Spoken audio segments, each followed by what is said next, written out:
I'm here today to show you off one of my favorite pollinator plants. This plant here is called mountain mint. Pycnanthemum muticum is the scientific name. I like this plant a lot, and this is in my backyard. And as you see, there's a number of pollinators on here. Everything from these wasps, there's flies, a lot of wasps visit this plant actually. Flies, a number of bumblebees. This thing is humming with activity. Oftentimes there's little beetles and other insects as well. So this plant is just coming into bloom now in July, and just like a lot of mints, it's got these tiny little flowers here.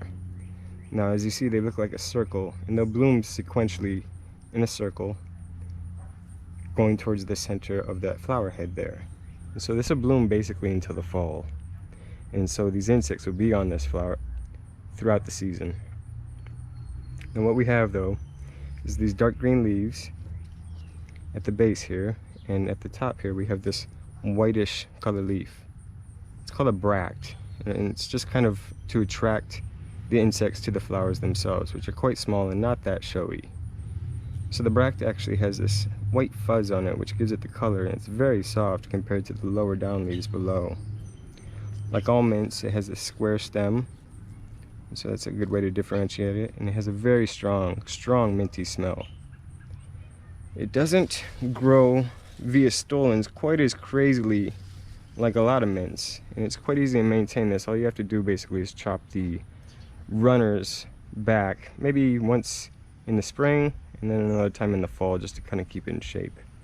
I started this clump 2 years ago with 4 cuttings I took of the plant. I took cuttings just like this and stuck them in water. They grew roots, and after they had a good root system, I put them in the ground and they expanded out to this, and here they are. As I said, this plant is a great pollinator plant, and as the season winds down, there's fewer and fewer flowers. And so what you end up with is this plant becoming dominant as a nectar source around here, and consequently a lot of the wasps start to get a little agitated later in the season as the nectar sources dwindle down. They start to compete for it, and they get kind of feisty around this plant.